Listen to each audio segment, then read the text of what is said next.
I want us to remember that we also rode in cars that didn't have seat belts. Remember, we had no seat belts, and then no wonder we all have anxiety because then came those terrible commercials that they would replay where the people flew out of the cars. Remember, it Yeah, was not only like shame, it was like a horror movie that they were teaching us with the commercial. And so then we all started wearing seatbelts because we were oh yeah, scared to death. And then, the parents would, everybody smoked and they would smoke everywhere, like everywhere you went. And then oh yeah. My inside the car with the windows rolled up, they would smoke. Yeah, And but the logic behind it, of course, was, well, we're in the front seat. You're in the back seat.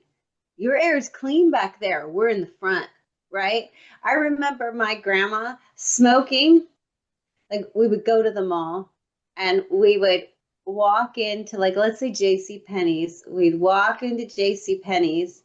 She'd smoked in the car, her Virginia Slims, and then she would throw it out, and then we'd walk through JC Penney's, and then she'd light a cigarette and then smoke before we went to the next store to get into the store. So it was like you don't want to contaminate the clothes in the store, but you're allowed to smoke in the public area where everybody's walking.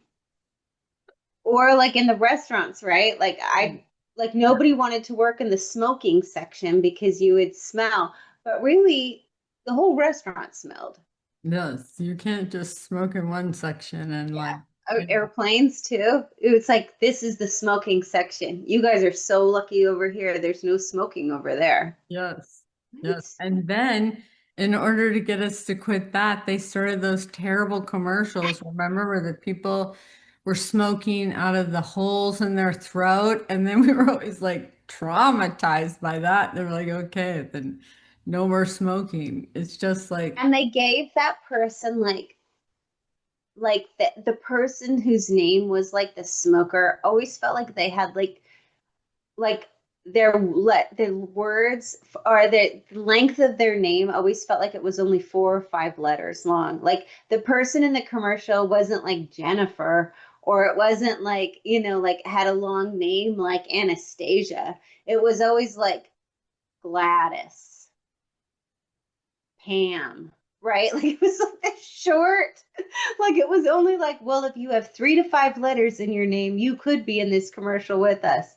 Because somebody like, you know, Anastasia couldn't possibly have the esophagus thing, but everybody else, if you have a name like Pam, Gladys, oh you my could God. possibly. This is who this commercial is for, John.